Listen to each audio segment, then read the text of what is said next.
to understand how the future generation of foreign policy and national security leaders view the outcomes of this historic election. This event, of course, is public and on the record. I want to encourage all of you to join the conversation on social media using the hashtag ACElections2020. Send in your questions, your comments over Zoom chat or through social media platforms. Again, thank you for joining us. We want to offer today a little bit more light than heat and a very uncertain time in our transition as we look forward to a new administration, America's role in the world. And with that, I'm going to hand it over to one of our newest colleagues who recently joined as a senior fellow in our New American Engagement Initiative, Dr. Erica Borgard. Over to you, Erica. Thanks, Damon. So I'm Erica Borgard, Senior Fellow at the New American Engagement Initiative here at the Atlantic Council, and I'm very excited to be here this afternoon with a person who needs no introduction, Michael Beschloss. As you all know, Michael is a preeminent historian of the American presidency, having written 9 books on presidential history, and is the NBC News presidential historian. Michael, we're so delighted you could be here today to help us kick things off. And in the interest of time, I'd like to dive right into some questions about the implications of the 2020 election. Thanks, Erica. Yeah, during this election season, we have unfortunately seen threats to democracy from multiple avenues. There have been attempts by foreign adversaries to interfere in the democratic process. We've seen mis and disinformation campaigns being promoted from within. And then on top of all of that, the president is refusing to accept the election results and facilitate a seamless transition. So from your perspective, what does all of this say about threats to our democracy? And what do you think are the implications of these events for the integrity and the resilience of our democratic system? Well, Erica, I'm always on the side of the founders who said that eternal vigilance is always the price of liberty in the United States, because we have to assume that our democracy is always fragile. And I think it seemed more that way this year than perhaps almost ever before. This was an election of huge magnitude, to my mind, of the magnitude of 1860, when we were deciding whether we would remain one country, or 1940, 80 years later, when we were deciding whether Americans would join in the struggle against fascism and authoritarianism in Japan and Germany and elsewhere. And here we were 80 years later with 2 candidates who were with views about as different as they could be in the stretch of American history, and also one candidate, Donald Trump, and I'm a registered independent, so I'm looking back on this as history, not politically, but no one can deny, even the most fervent Trump supporter, that he has an enormously expansive idea of how powerful a president should be, which to my mind is out of keeping with what the founders felt. So that was another challenge to democracy this year. As far as a candidate not accepting the results of a so-called contested election, there have been contested elections. 1876, 3 states were in doubt. 2000, as Damon knows, the state of Florida was in doubt for about 5 weeks, resolved by the Supreme Court. This election is not contested. There's no state where there are enough votes that are in question that they could hand the presidency to Donald Trump.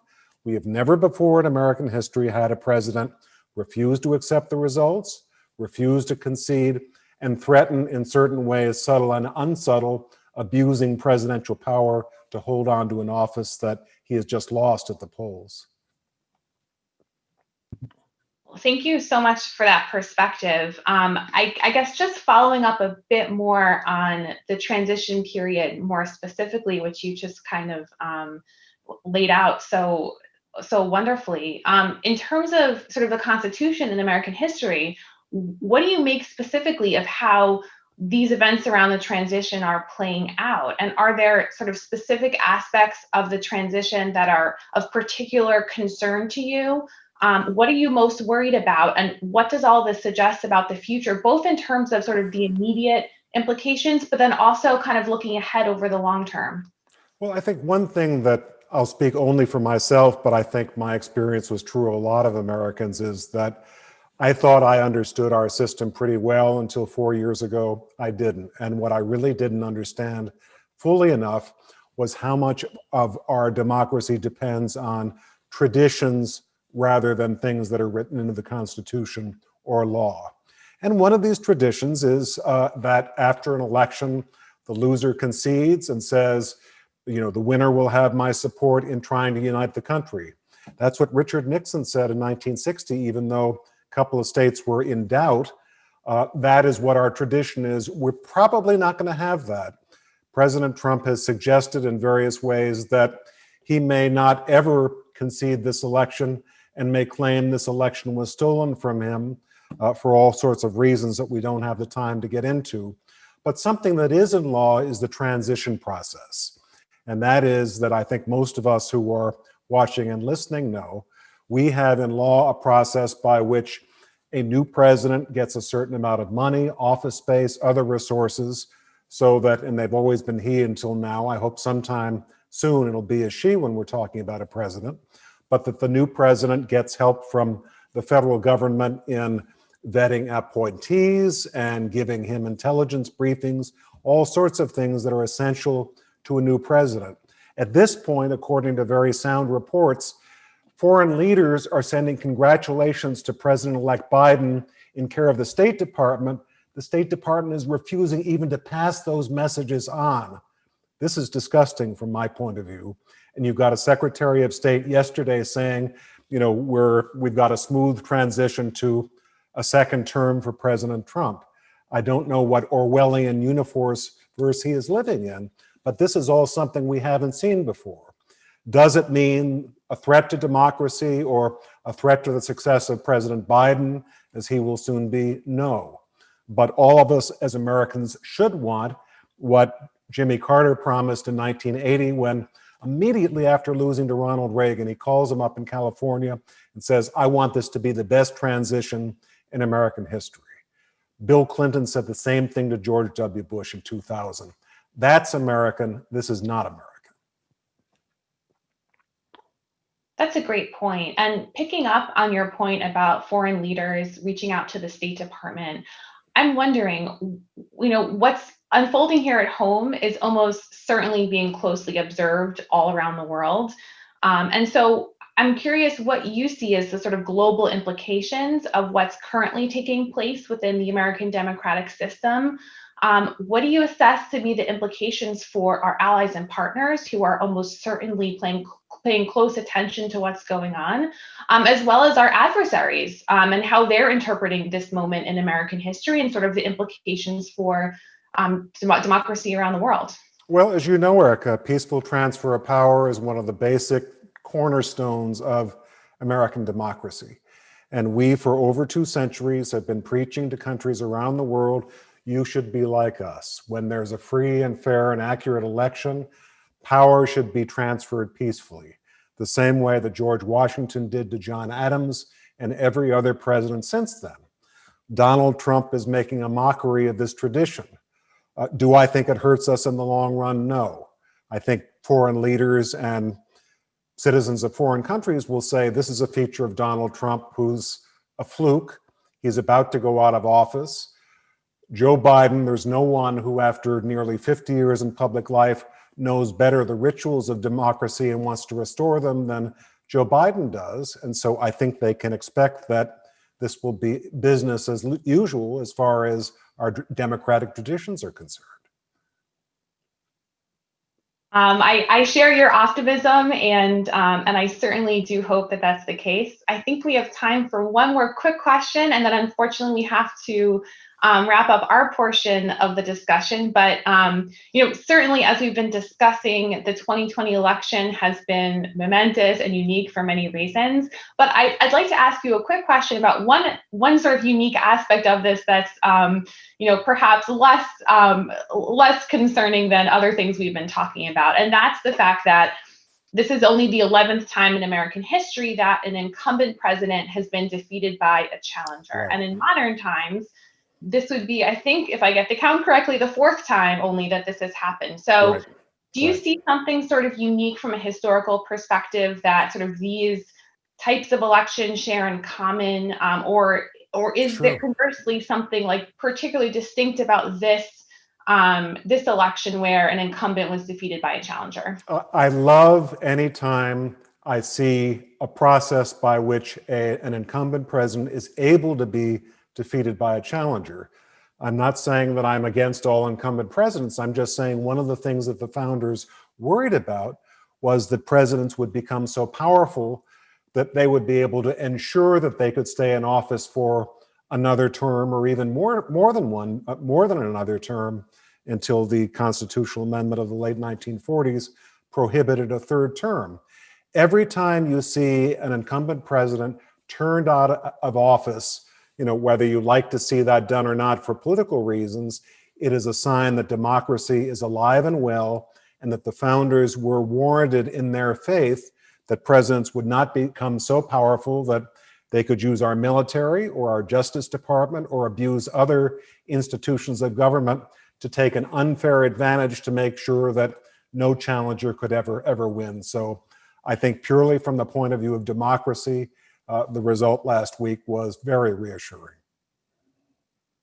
Well, Michael, unfortunately, we are out of time, but thank you so much. This is a great conversation. Oh, my pleasure. Loved it. This is so wonderful. And so now I'm delighted to pass the mic on for the next part of our program to Ambassador Colleen Bell, who's the co-chair of our Elections 2020 series and former U.S. Ambassador to Hungary. Ambassador Bell, please take it away. Thank you. Thank you so much. Great to be here with you today. I have the pleasure of introducing Governor Terry McAuliffe, the former 72nd governor to Virginia. He was also the co-chair of President Clinton's re-election and DNC chair of Hillary Clinton's 2008 presidential campaign. So he has a depth of experience and knowledge on the topic that we will be discussing here today. And it is terrific to see you, Governor, once again. Hopefully you say all that stuff, man. I'm old as dirt. I've been around forever. Well, I only am giving the highlights. Oh, you're good. Thank you. Your extraordinary career, and it's so nice to see you. I hope we will get to see each other other than Zoom at one of these moments moving forward. But thank you so much for being here with us today. We really appreciate you being here. This is an extraordinary moment, as we know. And let's talk a bit about it. So, this presidential transitions are always delicate. So, that it's a delicate moment in history in which, institutional continuity, it really depends on the well-established process running its course here. So we have President Trump right now and senior leaders in his administration that continue to contest the outcome of this election. And some are reportedly attempting to stymie the transition efforts. What happens during a transition? What major hurdles will the Biden administration have to overcome at this moment? Well, first of all, I'd say this is really no surprise to me and to others. I've known Trump for 25 years, in full disclosure.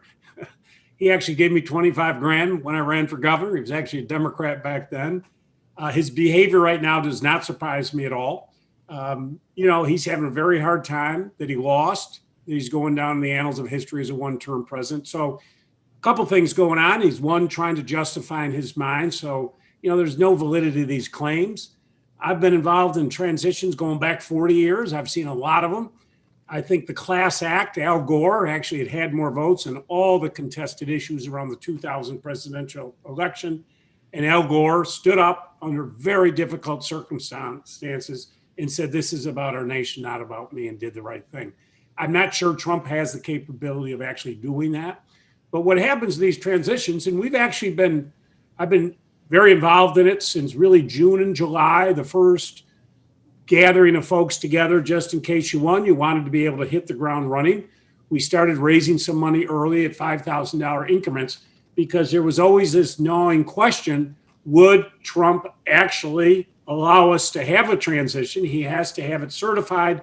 We should have moved in with the General Services Administration last Monday. We had landing teams ready to go into all these different agencies on Monday. None of that is happening today. But, he announced Ron Klain, Chief of Staff. I think you'll see several cabinet officials before Thanksgiving. They're going ahead just as if we had a transition. But it's unfortunate. It's bad for democracy. It does not make us look good around the world. It doesn't make Trump look good. I'd hoped maybe in my dreams that he would be big and magnanimous and say, this is about our nation. Let's pull ourselves together. He's not doing that, but it will hurt us in the sense that we should have people at HHS today talking about a national strategy of how we deal with distribution and how we're going to deal with the vaccine. Those conversations for the sake of America should be going on today, and they're not. They're being done by the Biden transition team with themselves over Zoom. And, that's very damaging for our country. There are things that we need to do. Joe Biden's the 46th president of the United States. That is a fact. It's going to happen. Let's get this country back working together in a bipartisan way. He's a very bipartisan guy. But this is just foolishness, and we just need to move past it. And what is good for democracy is when people come and exercise their right to vote. And we had record turnout since 1920. Over 70 million citizens voted for President Trump, and over 74 million have voted for President-elect Joe Biden. So, what do you think the popularity of both candidates, tell us about American society and, really politics in general? Yeah, so we're going to hit 150 million. I had predicted that for several months. I can tell you when Trump came in 2016, you got to remember 95 million people did not vote in the 2016 election who had the right to. Many of them woke up the next day and said, holy cow, how did this happen? What happened because so many people didn't vote. If you look at turnout across the country, and I do data analytics every day, I actually love it. Turnout in 17, let's take here in Virginia. We had a governor's election in 2017, and our General Assembly members, we had the biggest turnout in over 100 years. The same thing happened in 18. The Democrats won the House. We picked 7 new governors. We picked up 8 state chambers. That was all driven by turnout. So I knew we were going to have a big turnout in this presidential election. I'm actually surprised that Donald Trump got 70 million votes. And, that tells you something. And I tell Democrats this, as you know, I'm on CNN. I say this on television. Here's Trump, who never once hit 50% approval rating, screwed up the COVID, all the issues with the tweets, forget all that. But 70 million people voted for him. And 70 million people, for whatever reason, didn't think the Democrats were a viable alternative for whatever reason that may have been. And I think it's instructive as going forth. We are a divided country. We actually lost seats in the House. I don't think anybody thought that was going to happen. And in the Senate, it's going to come down to 2 Georgia seats. We'll see what happens. But, people felt early on that we were going to win Maine and we were going to win North Carolina. That did not happen. The good news, though, is record vote turnout, and we made it easier for people to vote. And I see Senator Johnson on this call with us. I would ask everybody at the federal level, I've talked to Biden about this, let's take the best practices we have to make it easier for people to vote across the country. We here in Virginia, we did early vote beginning 45 days out. We got rid of excuse absentee. Anybody can vote absentee. And our turnout was through the roof. I just come from a place, I don't care if you're Democrat, Republican, whatever. Just make it easy for people to vote in this country and then actually count the votes. There are people fought and died for the right to vote. People are fighting today. I got a captain of the United States Marine Corps, my son, Jack. People are putting their lives on the line for us. The least we can do here in this country is to make sure we get people, make it an easy process for them to vote. And let's get off this voter suppression, all of these things that went on this year, making it harder for people to vote. We got to move past it. We are the symbol for democracy for the world, and we need to act like it. Yeah. And so let's actually expand this out into the world a bit and foreign policy implications. Our military power, our economic success, our institutional influence here as a country, we have been a model for other countries. We absolutely have been. How should the U.S. and the Biden administration think about its role in the world after this election? How do you think the U.S. leadership, what does that look like for the next 4 years? And does this tumultuous election process and some of the misinformation surrounding it send, other countries, the wrong message about our country? And it does. And listen, the last 4 years have been very tough on international relations, the constant beating down of members of the European Union, the issues we've had in the Far East. I have not been a fan of Trump's tariffs. I was a governor. I was the most traveled governor in American history, 35 trade missions to 5 continents, billions of dollars of my ag products I sold around the globe. I did $2 billion of soybeans my last year in office. This year, Virginia sold $500,000 worth of soybeans. So We pay these tariffs. Chinese don't pay them. And I think we got it. And if we're going to go after China, which I think we need to be very tough for a lot of reasons, the theft of intellectual property and so forth, but we need to do it as a global alliance.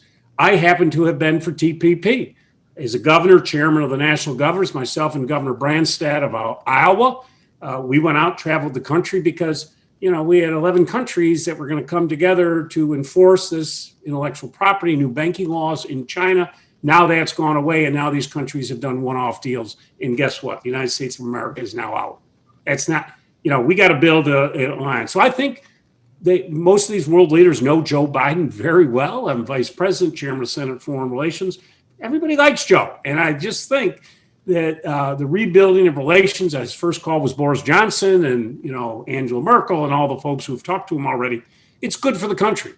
And we are the world power. We are the greatest democracy. I do worry about certain parts of the world, how our prestige has been beaten down a little bit, but I think we can get it back very quickly. But, it's going to take Joe to his best skills. And I think it's Kamala Harris to have the first woman of color to be vice president. I think that's a very strong message around the world. Yes, it is a very important one. So last question. Okay, I think that we unfortunately are out of time, but I want to thank you so much. This has been fascinating insights from the front lines of the transition. Yep. We appreciate you being here with us, Governor McAuliffe. And now I'm happy to give the floor to Chris Preble, co-director of the New American Engagement Initiative at the Atlantic Council, who will be leading the next part of the program. Thank you so much, Ambassador Bell. I am thrilled and honored to welcome Senator Ron Johnson from the great state of Wisconsin with us today. Senator Johnson, thank you for taking time out of your busy day. I know there's some votes up there on Capitol Hill. I think it's an incredibly important moment for us to pause and consider Donald Trump's impact on America's role in the world, the enduring impact both for the United States and potentially within the Republican Party. And I think just to start, we want to talk about how his impact has been felt. What do you see as some of the sort of signature achievements in his 4 years in office? And then see where the conversation goes from there. Well, Chris, glad to be here. Thank the Atlantic Council for having me. This is going to be a slightly different perspective than the last two speakers, I think, for sure. Understood. But let me just go down the list. Foreign policy in terms of Russia. Let's face it, there's pretty bipartisan support that we don't like Russia's behavior. So I think sanctions will remain in place regardless who's president. Right now, we have sanctions against Nord Stream 2 in the National Defense Authorization Act. I hope those remain in place. I think that'd be very good. Ukraine. Under Biden-Obama, Crimea was illegally annexed. Eastern Ukraine was invaded. President Obama did not use the authorization to provide lethal defensive weaponry. Donald Trump did. Libya. Let's face it, Obama was part of that coalition that blew up Libya. Didn't protect the consulate. So Benghazi, we had the deaths of our ambassador and three others. Libya is becoming more stabilized. Apparently there's going to be a peace agreement. Let's hope it holds. Syria. President Obama, Vice President Biden, they basically governed over what was a rebel uprising, a civil war, where a couple thousand people were slaughtered, turned into a genocide of more than, I think, about 500,000 people. Nobody knows the exact same number. Once again, Syria is by and large stable. Israel. The Trump administration actually moved the embassy to Jerusalem, and the world didn't blow up. In fact, we got peace agreements with Arab states. Go figure. The Iran agreement, which I think is probably as bad an agreement as ever has been, put on paper. $150 billion flowing into the economy and military of the world's largest state sponsor of terror, billions of dollars sent in cash. President Trump pulled out of that, and we've started putting pressure on Iran. Unfortunately, I fear that a President Biden would relieve that pressure, and we'd be right back in the same situation we were with at what I would consider the disastrous JCPOA. Let's talk about Iraq.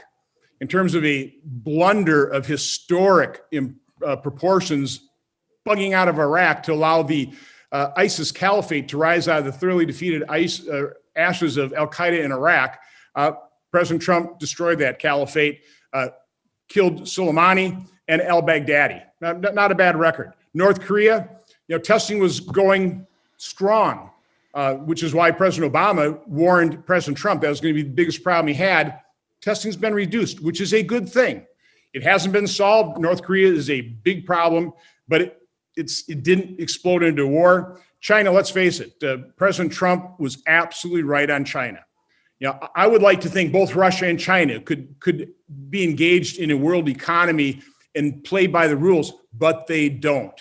And we were lulled into letting them in the WHO. They have stolen hundreds of billions, if not trillions of dollars of our intellectual property. They are not a benign actor. They're a malign force. President Trump knew that, brought everybody into that same understanding. So now I think the world is understanding the threat of things like Huawei, 5G. We as a civilized world have got to push back on China. And let's face it, President Trump led the way. My own reporting, my own investigations in terms of Hunter Biden's connection with the CEFC, which is was an arm of the Communist Party in China. We don't know what other financial entanglements might be involved with the Bidens. I'm highly concerned about the compromised nature of a Biden administration with China. And then Serbia and Kosovo. It's fallen under the radar. But, Wes Mitchell brought me in. I made many trips over there. I did the Chris Christie thing. 80% of it's just showing up. I could do that. But it's really President Trump and Rick Grinnell had the brilliant negotiating strategy of let's focus on economic agreement. And so that was a historic agreement. Again, didn't get much press like the Israeli recognition by some of the Arab states. But these are significant achievements. But I'm highly concerned if the end result is a Biden presidency. And let me just quote Secretary of Defense Robert Gates. I think he's been wrong, referring to Vice President Biden. I think he's been wrong on nearly every foreign policy, national security issue over the last 4 decades. I'm concerned if there's a President Biden administration. Senator Johnson, can I follow up on something? Two elements of this that I would particularly like your thoughts on. The first has to do with Russia.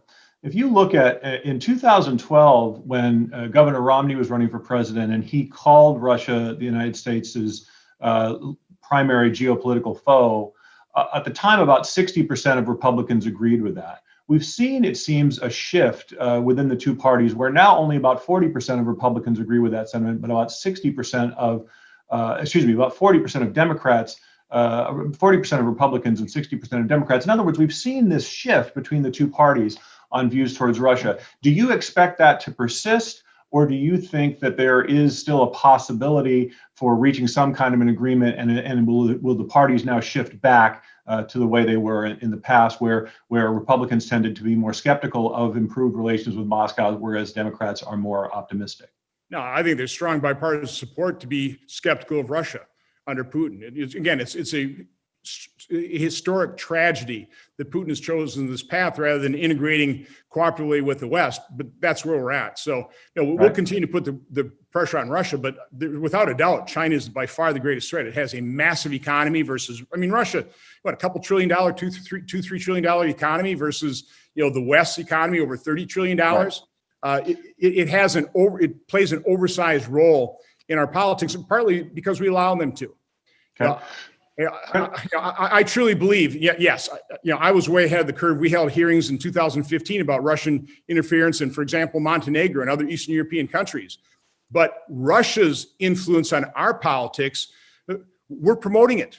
But its effect pales in comparison to how the Democrats have weaponized Russian interference and how the mainstream media has carried their water.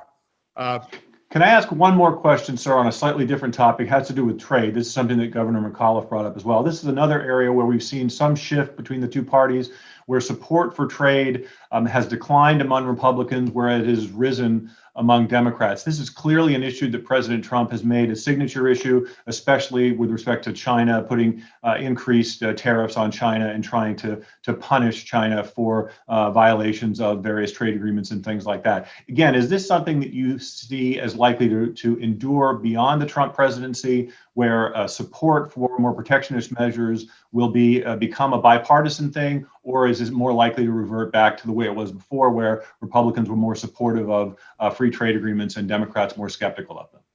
Well, as an unabashed free trader myself, I'll have to say that President Trump was right about China. And again, he was ahead of the curve on this one as well. And so, no, I think that his policies in terms of pushing back on China will remain in place. Now, from my standpoint, the best way to push back on China is with a unified world. And again, I didn't agree with President Trump's approach in many respects. So I would encourage whichever the new administration is in power to quickly come to terms, do a trade agreement with the UK or with Britain as quickly as possible. That'll strengthen our hand. Engage with the other Asian countries. We need a united front for the rest of the world to push back on China and demand that they stop stealing our intellectual property and they start respecting the rules. Excellent, sir. Thank you so much, Senator Johnson. We're so grateful to you for taking time out of your busy day to speak with us. I think you've put forward a really excellent overview of President Trump's foreign policy achievements over the last 4 years, and we've had a good discussion over the future, both for the U.S. role in the world and the Republican Party's approach to it. For our next segment, can I say one final please, comment? Real quick, sir. Yes, sir. Because I hear people denigrating the 70 million people that voted for Trump. I go to those rallies. Those are Americans that love this country. Do not dismiss, do not disrespect that. Very well said, sir. Thank you very, very much. So as we move into the next segment of the event, we're going to explore how the international community sees the election results. First, we're going to have Prime Minister Kevin Rudd with us from Australia in a recorded conversation with my colleague, Dr. Mian Oh. We'll play that next. And then right after that segment, we're going to hear from Ian Brzezinski with Minister Ana Palacio on this important topic. So I'm going to turn it over to Mian. This was taped earlier today. I'm Mian Oh, Director and Senior Fellow of the Atlantic Council's Asia Security Initiative, housed within the Scowcroft Center for Strategy and Security. Prime Minister Rudd, thank you so much for taking the time to join us for the final event in the Atlantic Council's Election 2020 series. I'm certain that you, as the president of the Asia Society Policy Institute, must have lots of thoughts about the implications of the U.S. presidential election for the future foreign policy toward Asia and the rest of the world. It's truly an honor to have the chance to hear analysis from a former head of state and current head of a fellow solutions-oriented think tank at such a pivotal time. We're really looking forward to hearing your insights today on how the international community sees the election result and what a Biden administration might mean for the future of the rules-based international system. In the interest of time, I'd like to dive into questions. Happy to do so. Let's rip into it. Thank you, Prime Ministers. In his speech last weekend, President-elect Biden explained that the whole world was watching how America handled the coronavirus pandemic, restored its economy, and addressed its internal divisions, including racial injustice. How does it look from Australia? Are you confident that America can get its house in order, heal its internal divisions, and resume its place as a global leader?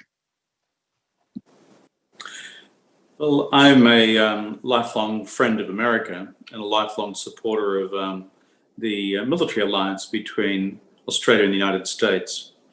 And I come from a centre-left party.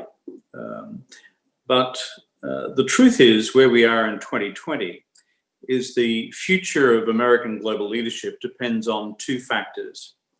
One, America's future domestic strength in its economy and its institutions. And then secondly, how it projects that strength into its engagement with the international order and the rest of the world. Both these challenges are equally important. Those of us who observe the American democracy closely know the extreme challenges it's been under through the most recently conducted presidential election campaign. We also know the divisions which exist within American society on questions of race and equality. And we also know some of the challenges which exist in terms of the future strengths of the American economy. But those of us who are students of American history know that America's capacity to reinvent itself is profound. You've done it before, and your friends and allies are actually confident you'll do it again. Finally, in terms of your strategy for engaging or re-engaging the rest of the world, and the international order. No other country in the world at present is capable of providing a leadership alternative to America. Therefore, what we want to see is an America which re-engages its allies, re-engages its friends, and re-engages the multilateral system which America created back in the San Francisco Conference of 1945 and the Bretton Woods Conference of 1944. The future of the international order hangs in large measure on America's decision to remain externally engaged with the rest of the world rather than internally retreating within its own shell. So, on both these measures, your ability to implement a strategy for re-engagement in the world, plus a strategy for the future strengthening of America within, most particularly the economy, then again, I would say America's capacity to reinvent has surprised people around the world before, and I think it'll surprise people around the world again. Thank you, Prime Minister. I'd like to ask one more question about the elections. So the US electorate is deeply divided, as was shown by the approximately 70 million Americans who voted for President Trump. How does political polarization in the US factor into Australia's strategic approach? Does it make sense to talk about what Americans want or what America will do if we don't know which Americans we're talking about? Or will President-elect Biden be president for all Americans, as he repeated many times, and craft policy that enjoys broad public support? Well, I know Vice President Biden. I've met him before. I've had long discussions with him about China before. And I'm confident that the president-elect has the capacity to walk and chew gum at the same time. By which I mean, attend to the domestic challenges which America faces, while simultaneously re-engaging the world at large. Now, it's true, given what the world has been through in the last 4 years with the peculiarities of the Trump presidency, that a number of countries will scratch their heads and say, well, in 4 more years, are we going to have a return of Trumpism, even if it's not President Trump himself? And whether, in fact, this latent isolationism that we've seen evident in the Trump presidency is simply a virus at loose within the American body politic. I think with President Biden-elect, we will see his central priority attached to putting America's own domestic house in order. His challenge in terms of race relations is real, but he has with him the overwhelming goodwill of African Americans and Americans from other minority groups. And so he has an acute sense of the work that needs to be done there. On the economy and domestic economic restructuring and dealing with the politics of inequality and the reality of inequality, then he's also seized of this being the central task for dealing with the core problem, which gives rise to populism and isolationism in Trumpian demagogic terms. So therefore, Joe Biden, I think, is acutely conscious of the nature of the domestic challenge. And therefore, the international community will be looking carefully at the extent to which the United States does put its domestic house in order. But what we see so far in Vice President Biden is a leader who is seized of that, not going to ignore it, not going to pretend it's just going to go away, and will fully deploy the resources of his administration to fixing these domestic problems. Therefore, the international community, while there will be skepticism about the long-term future of America, so long as President Biden makes progress on the domestic front, I believe America's credibility will be restored. Thank you, Prime Minister. Now I'd like to pivot to a topic that we're all very interested in, which is the US policy toward China. The Trump administration placed great power competition, and especially competition with a rising China, at the top of his foreign policy agenda.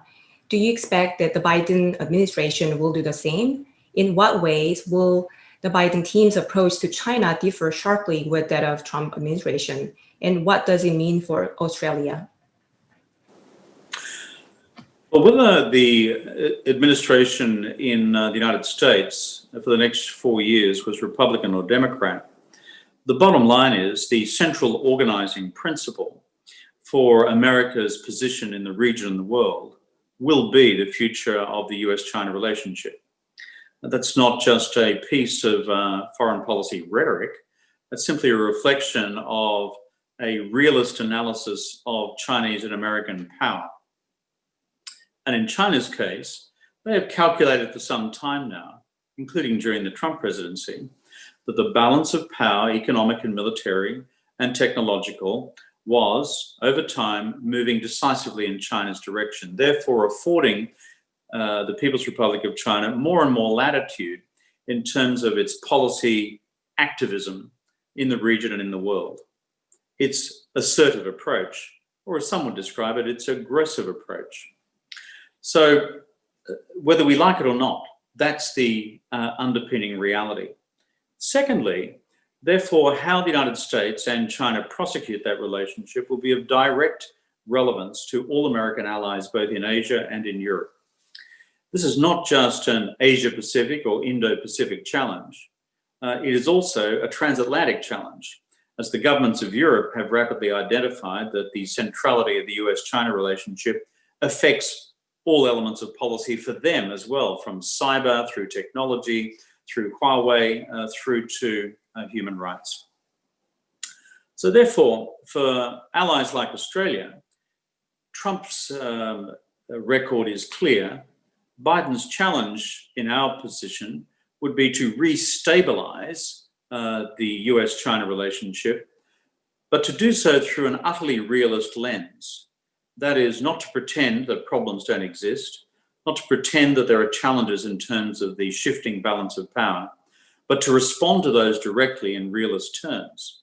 The Chinese ultimately, in a Marxist-Leninist system, respond to realism. So stabilizing the US-China relationship does not mean a soft US strategy. It does not mean pushing to one side the difficulties which arise from various of China's international behaviors.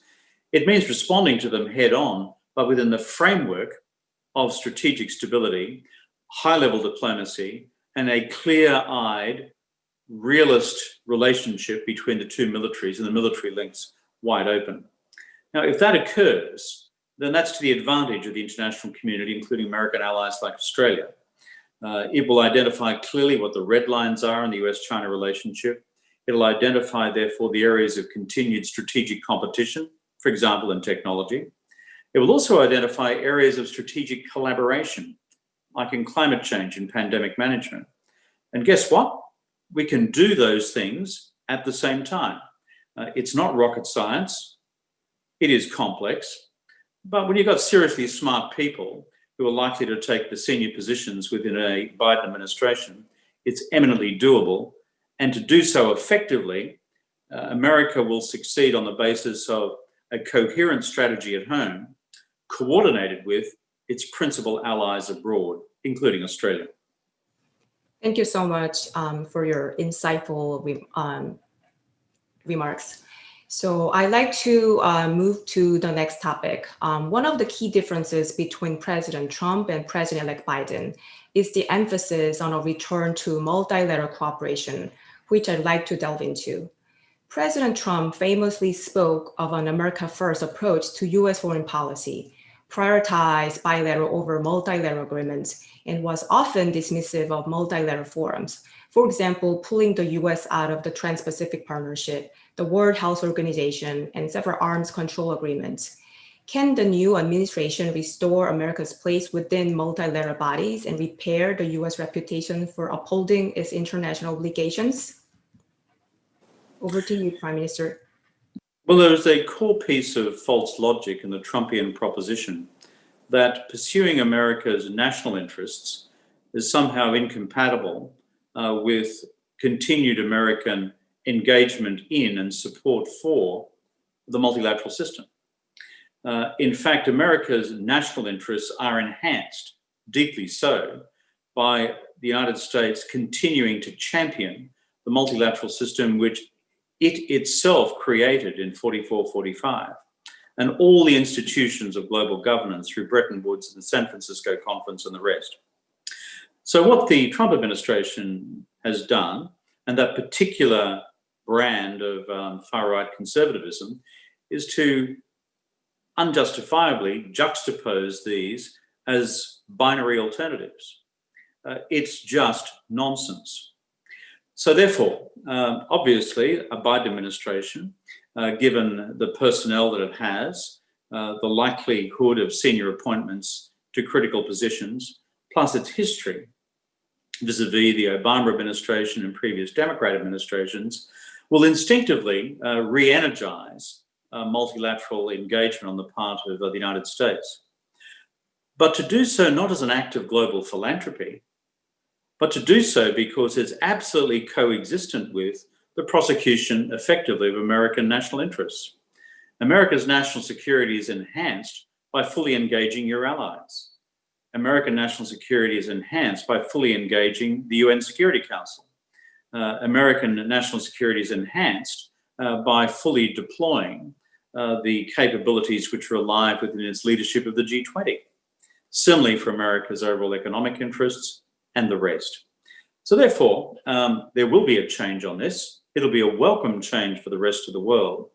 It takes a particular type of global leadership by great powers to say, it is in our national interests to share power with our friends and allies around the world, as opposed to saying to those other countries, America first, and you can all go and jump in the lake. There's a big difference.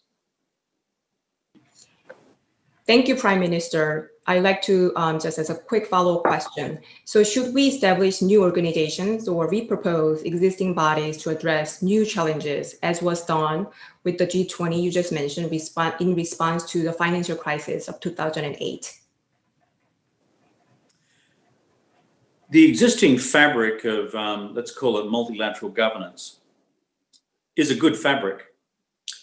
First and foremost, it's the alliance structure in Asia and in Europe. Secondly, it is the multilateral institutions established through the UN, the World Bank, the IMF, and the rest.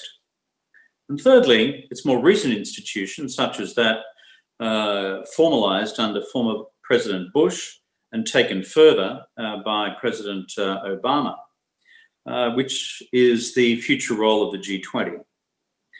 These institutions are strong if American leadership within them is strong. And therefore, it is critical for America to take these institutions seriously, not rhetorically, not nominally, but to be alive and active within each of them. And that includes the particular regional institutions of our part of the world.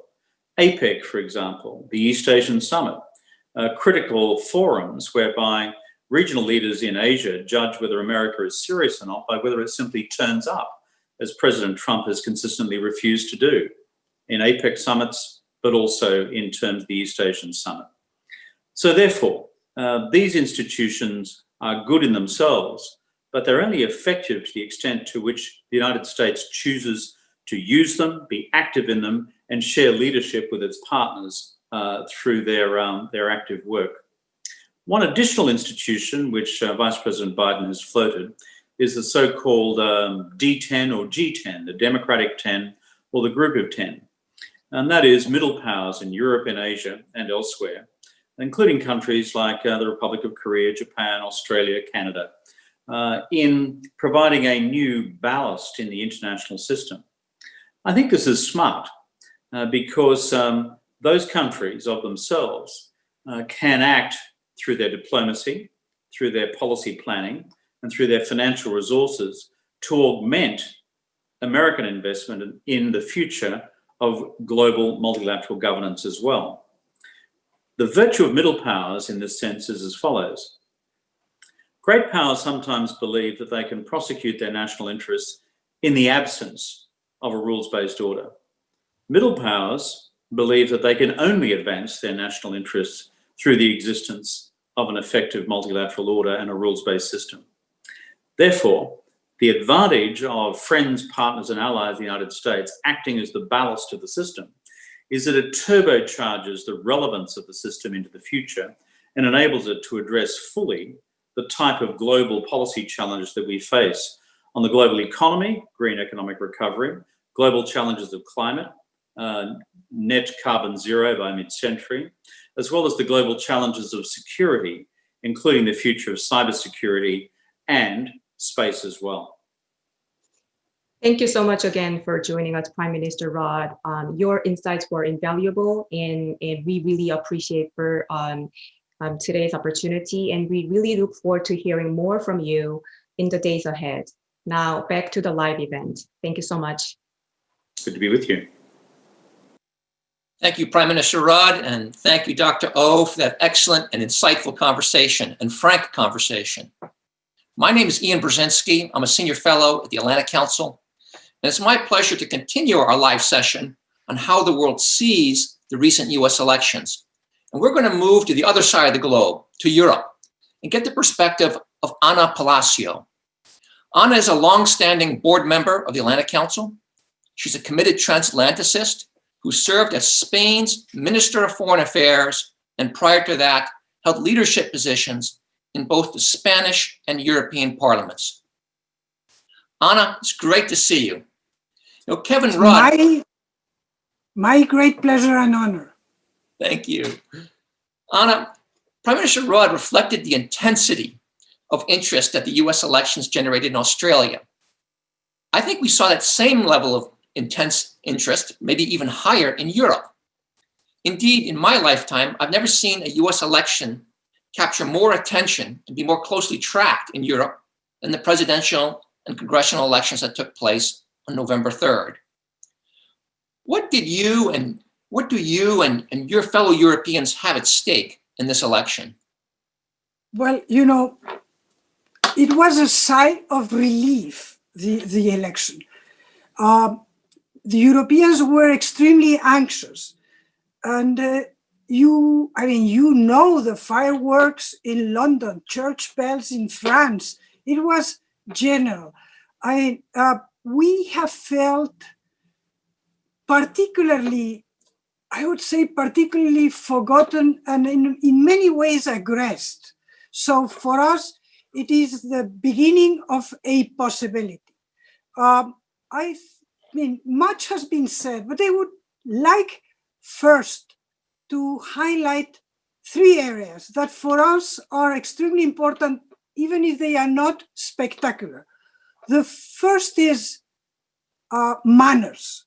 Manners matter. They matter in our lives. They matter with allies. As Europeans, we have felt this as I say, as something that was not American.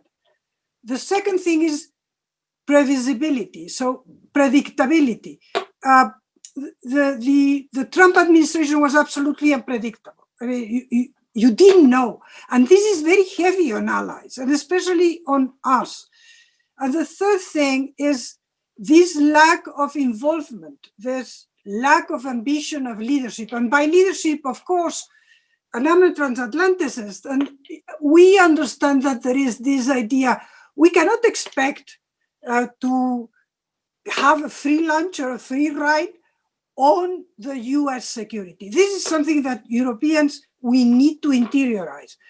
But having said that, we need, and Prime Minister Rudd just highlighted this, and it's absolutely true, the only power that can lead for the benefit of the international, liberal, rules and institution-based order is the United States. You are the only ones that have the convening power. It will be a different leadership than the leadership during the Cold War, that during this period of just unipolar moment. But we need this convening leadership, this idea of the G10, why not? But this idea of getting back on the international arena, you know, this foreign policy of I take the ball and go home, which was what we felt was the foreign policy of President Trump, was frankly, among many other things, senseless for the interest of Americans and of course Europeans. So you talked about manners and predictability and commitment. Do you feel that the transatlantic tensions of the last 4 years have irreversible responsibility as Americans? It's our future, our common future.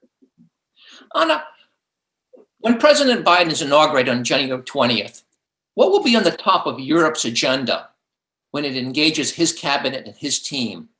What are the areas where you see for greatest cooperation? Where are the areas of greatest disagreement going to be between Europe and the Biden administration? Well, cooperation, symbolic, but very important moves. I'm sorry, I do not agree with Senator Johnson. I think that for United States going back to the Paris Agreement, this is symbolic, but it's extremely important because you lead, and this will mean a lot for the world. JCPOA, I mean, of course, it's not a perfect agreement. We know that, but you know, I belong to those that believe that this agreement was better than no agreement. So this would be another one. And we can just, going back to the multilateral institutions, just addressing the appellate body of the WTO. I hope that for January, we have already a director general there, and that we can address concrete issues, and the appellate body is fundamental. These moves that will be symbolic, but very important. Contentious issues. Well, first is Nord Stream 2. Nord Stream 2, I'm sorry, we have discussed this. It will happen. It has already happened. So let's just find a way. I mean, in the substance, I as a Spaniard, most Europeans do see this as a German issue. There is no need in terms of capacity. The pipelines that exist are more than sufficient. And gas in Europe has plateaued and probably will slowly decline, but it has plateaued. So why this? This is just to circumvent Ukraine. Absolutely, yes. So it's not that I support, but it's done. It's Germany. It's a German priority. And you know what? It will happen.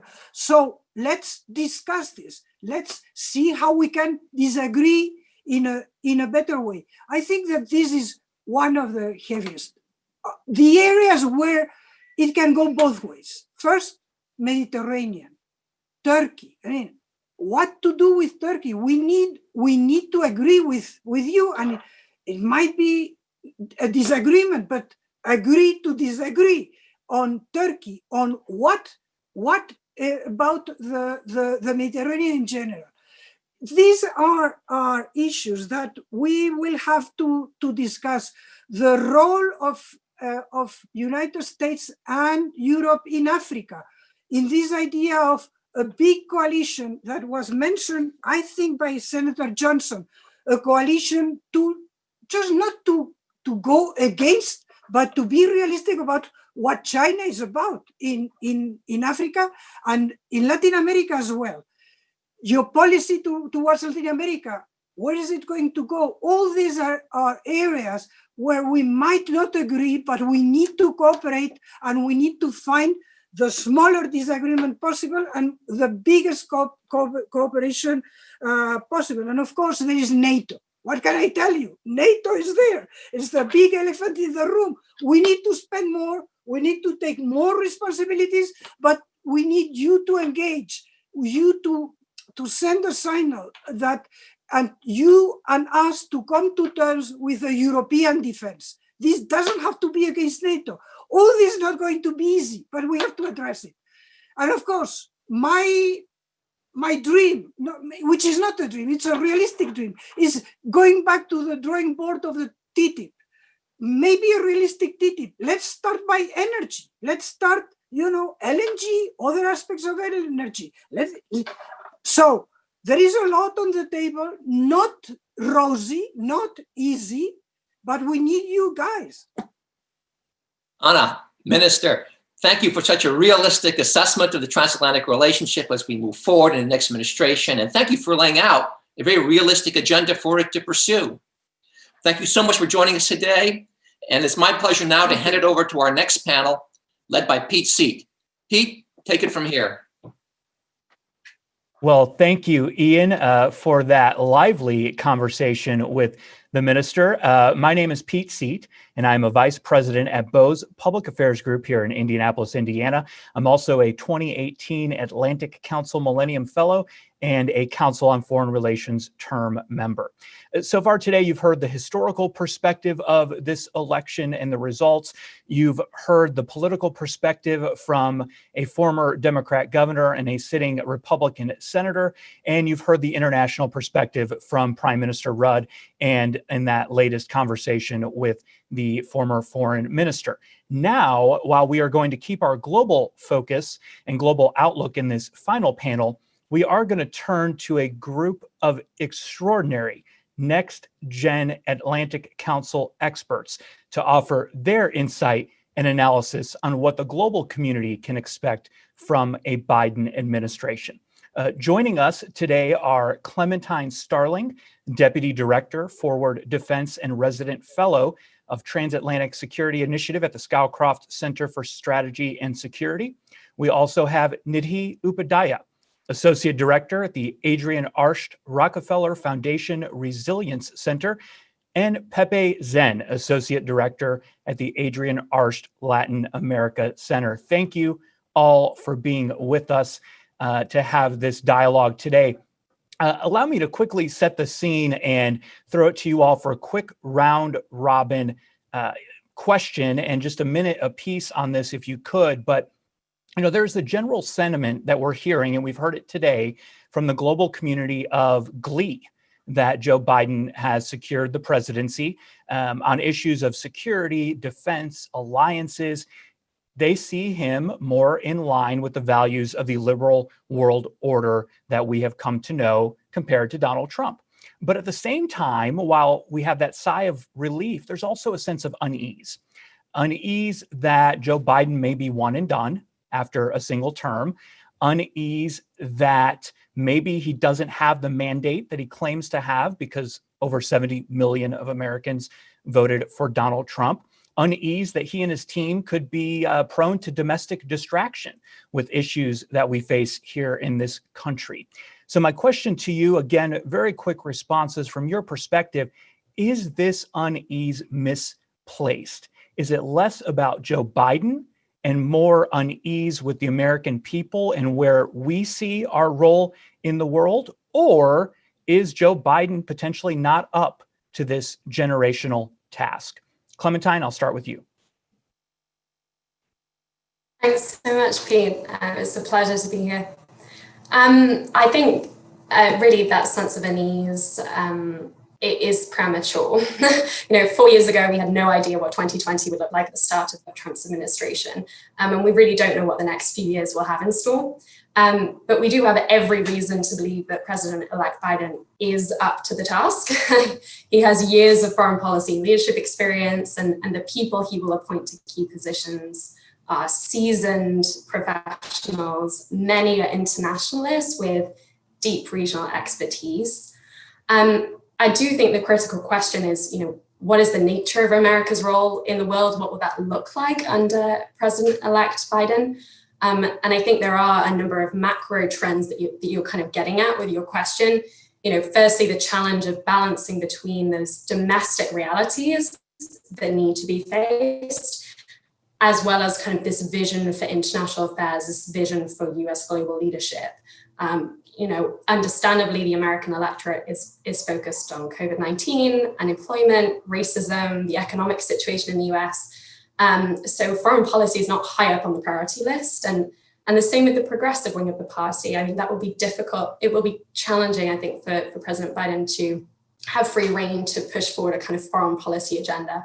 But positively, I think there's a lot to be optimistic about, which is, if the Biden team can really cast what the US's role in the world would look like around kind of the most difficult challenges the US faces today, are global in nature.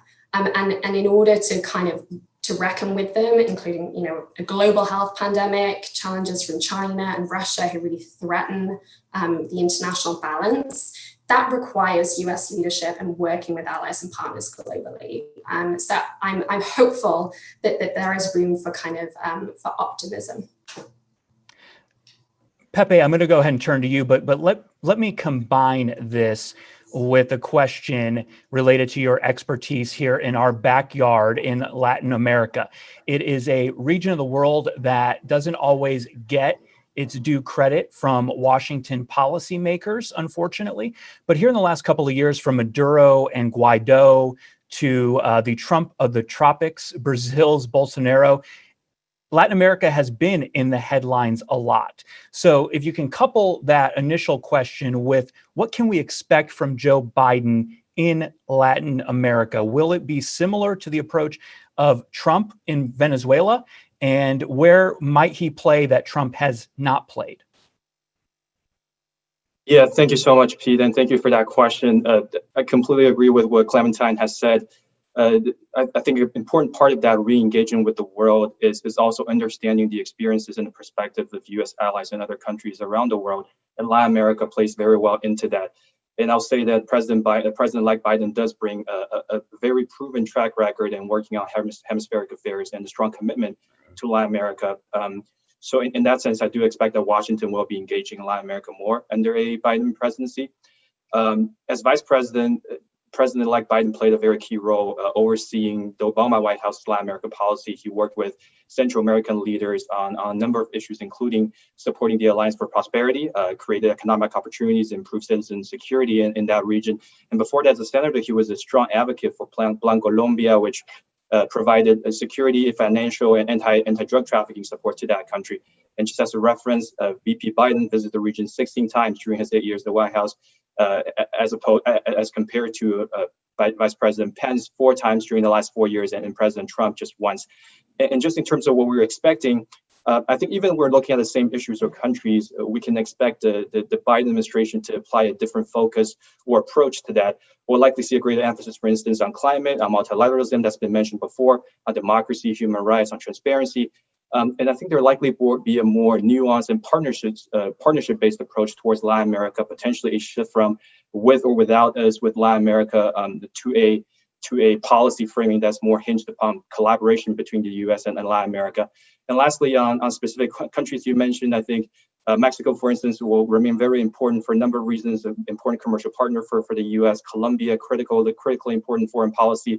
Venezuela is an interesting case. I do think that we'll see some continuation in terms of the Biden presidency being committed to a democratic and political solution for Venezuela. And specifically, I think there's an opportunity working with the international coalition towards that solution, going back to our point about partnership-based approach. On Brazil, I think there might be some initial frictions, but do expect that the bilateral relationship will be robust and carrying at least some of the very robust momentum built over the past few years between Presidents Trump and Bolsonaro, as you mentioned. And if I could just add one more thing, I think Central America is an interesting area to watch within our region. Vice President Biden spent a lot of time, has deep experience working with that sub-region, and interesting shift in focus could be maybe we focus less on the Central American migration flow itself, but more on the underlying economic and security factors causing these migration and how the U.S. could help mitigate those. Thank you, Pepe. Nidhi, I'd like to turn to you now and talk about one of the younger nations that will be at the forefront, I think, of a Biden presidency, and that is India. You know, we're used to presidential campaigns where everyone's talking about change, and that's the focus right now, is we're talking about how will the global scene change when Joe Biden is sworn into office. But at the same time, you know, reality can set in at 12:01 p.m. on January 20th, and you have a very different scenario and perhaps more of a status quo in some places. And India might be one of those places. You know, President Trump has lavished praise on India and particularly on Prime Minister Modi. Had a rally there in India. Prime Minister Modi had one here in Houston, Texas. Joe Biden, when he was vice president in Mumbai, said that the U.S.-India partnership was the defining partnership of this 21st century. So from your perspective, do you subscribe to the notion that it will essentially be steady as she goes with U.S.-India relations, and also talk briefly, if you can, about climate, which is an issue area where the Trump administration has not engaged with allies like India. Thank you so much for the question, Pete. I think the U.S. and India and U.S. and India have maintained a continued and stable strategic relationship for decades now. And I believe that it will continue to be the same way under this new administration. By that, I mean, I don't think we will see any sudden changes in trade or the defense partnership immediately, as there are issues that President-elect Biden will have to address before evaluating America's relationship with other countries.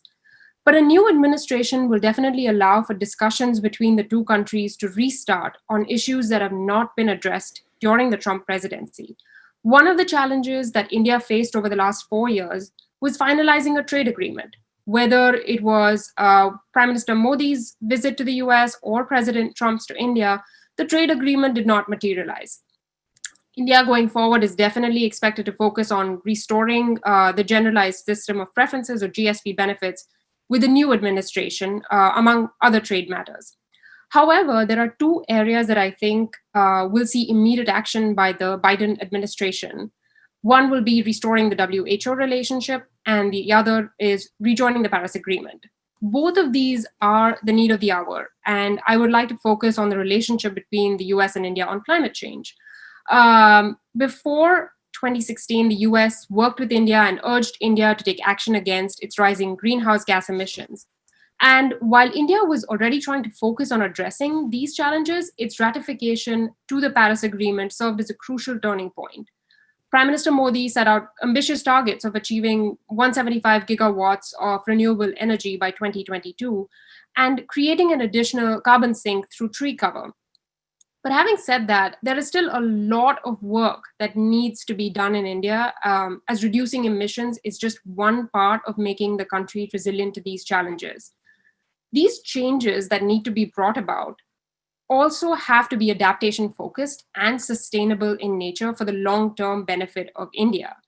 The Biden administration has mentioned in its plan that it will focus on developing and supporting resilience plans to strengthen US cities and working with the financial sector to do so. I think with the US rejoining the Paris Agreement, India will expect the US to take some strong actions that will provide resilient solutions for the future. And then talking about the future, I think my hope is that this focus on strong action will serve as a great way for knowledge and technological exchange between the two countries. It needs to happen now as we are running out of time. Climate change directly impacts people and livelihoods. So we have to have systems in place, especially in a country like India, that can overcome challenges like this pandemic and still focus on helping people recover from issues caused by extreme heat, food insecurity, water insecurity, among many other issues. Addressing a pandemic should not crumble other efforts that countries are taking for climate change. This is what we as a center are also focusing on in India and elsewhere, reaching people where they are and providing solutions that make them more resilient through efforts at the local as well as the global level. Of course, with the support from our founder and Atlantic Council's Executive Vice Chair, Adrian Arsht, and the Rockefeller Foundation, we are looking at finding solutions to these issues through policy changes, scientific initiatives, the financial sector, nature-based approaches, and innovative technologies. Going forward, I just hope to see that the US and Indian administrations continue to work on addressing greenhouse gas emissions, but they need to work more deeply in protecting their communities through long-lasting, resilient climate action that will prepare them for the changes that are happening to our environment. Thank you, Nidhi. We have less than 5 minutes, so I do want to have all of you engage on this final question. You know, in our closing minutes here, you know, we've been talking a lot about Biden. We've mentioned Bolsonaro, Modi, all leaders that have something in common. They're not of the next generation. They are baby boomers. In Joe Biden's case, he is of the silent generation, America's first silent generation president. And so we're here at this inflection point but a lot of the decisions that will be made won't necessarily be made by us. So in the interest of this being a next gen panel, I'd like to get your thoughts on how next generation leaders, or as I prefer to call us, the now generation, whether elected, appointed, or at the grassroots level, how can we best engage in this conversation as we redefine and reinforce America's role in the world moving forward? Nidhi, I'll go ahead and start with you, and just one quick piece of advice for folks, and we'll take it around the room.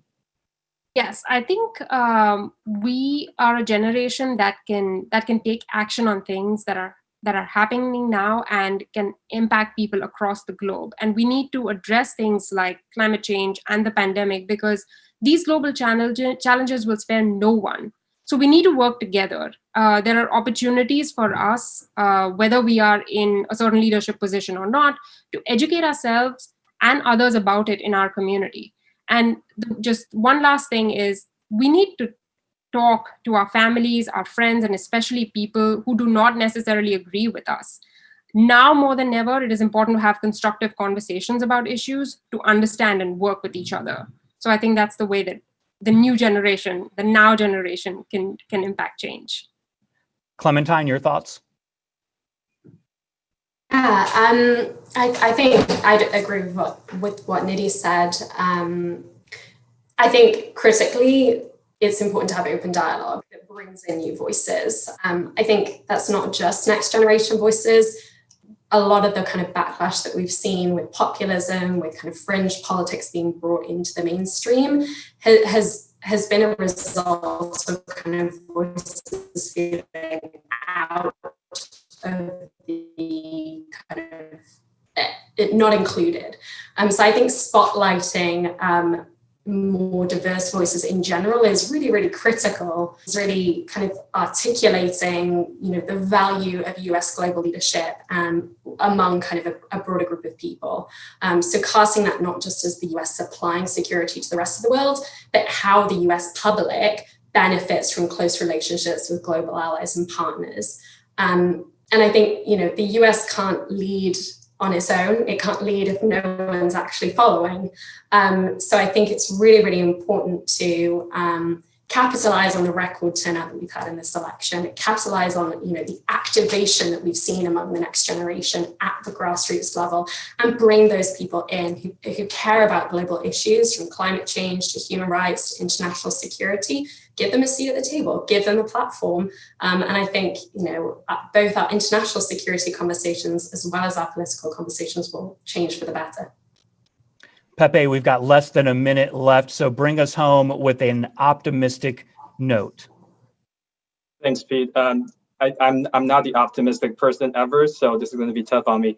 I do agree with the points that's been raised by my fellow panelists. I think that education and exchange outreach, that sort of stuff, is absolutely critical for the next generation policymaker in this country and the general public to understand America's role in the world, and how it relates to the rest of the world. Being optimistic here, I think the pandemic is a huge challenge that really breaks down a lot of intercultural conversation and exchange, but we also should take that as an opportunity to think about constructive ways of really understanding each other.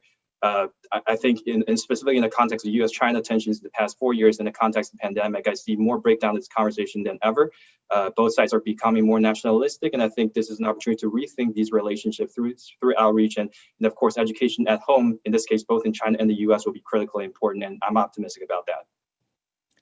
Thank you, Pepe. Thank you, Nidhi. Thank you, Clementine. We appreciate your insight and analysis. And to close out our program today, I would like to welcome Capricia Marshall, Ambassador in Residence at the Atlantic Council, who is going to share a personal recollection of an interaction between her former boss, President Bill Clinton, and my former boss, President George W. Bush. Ambassador?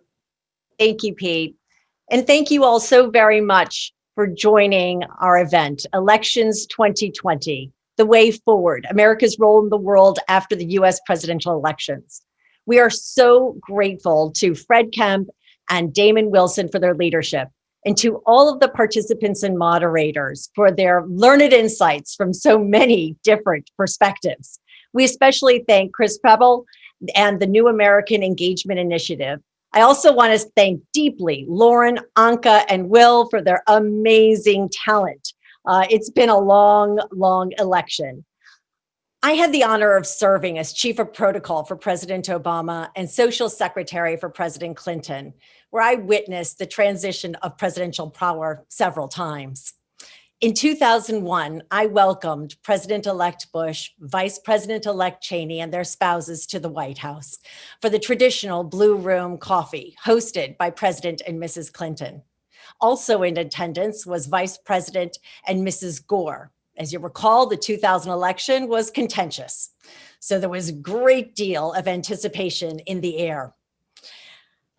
It was quite an afternoon. What was about to happen was the living embodiment of our Constitution. After about 20 minutes or so of fun chatter and great storytelling between the two presidents and the president-elect, I began to load the motorcade. As I returned to the grand foyer of the White House, there was President Clinton and President-elect Bush putting on their overcoats. President Clinton, as is tradition, was very warm. He reached over and straightened President-elect Bush's overcoat and said, patted him on the back, and then said to him, "Come on, let's go do this." President-elect Bush just looked at him, but his eyes said everything. He said, "Don't worry, I've got this." And in that instant, within that moment, there was the transition of power. Without a harsh word spoken, without a shot being fired, the page of history, the peaceful page of history, turned from one president to the next. Thank you all so very much on behalf of the Atlantic Council for joining us this afternoon.